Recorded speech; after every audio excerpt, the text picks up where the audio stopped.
Saturday night, 1841, I heard my mother talking. She said that Solomon Method has been captured. He was a free American in New York. I heard that 2 white men kidnapped him and sold him into slavery.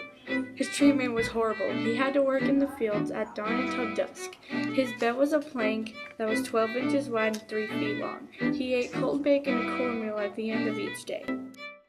Friday, 1860. Most white settlers were not rich, so they could not afford slaves. My family could only afford 1 slave. We were considered small farmers. My brothers and I would have to work with our slave in the fields. Most families were rich, which means they could afford a cottonocracy. A cottonocracy is a wealthy families that make their money on cotton, so they have to have a lot of slaves. Most cottonocracies owned over 20 slaves. At the bottom of the social ladder, there were poor whites. They had to rent the land they farmed on because they could not afford it.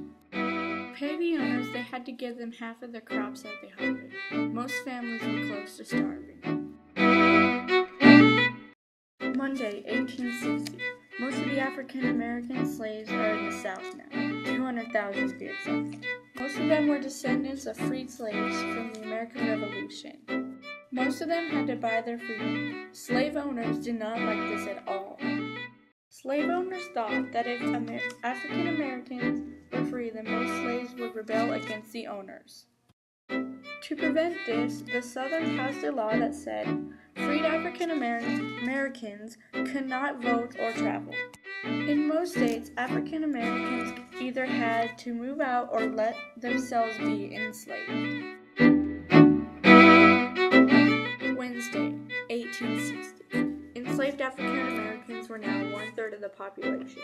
Most of them worked as field hands on a cotton plantation. Even children helped by pulling weeds and carrying water to the field. When children became teens, they had to work 12 to 14 hours a day. I could never do that. Women worked as housekeepers and nannies. Sunday, 1860. Just passed another law. This law is known as Slave Code. It made it so slaves could not run away or rebel. Slaves couldn't leave their owner's home without a written pass. They could not own guns, and they couldn't work in a group of 3 or more. It also made it a crime for slaves to read and write.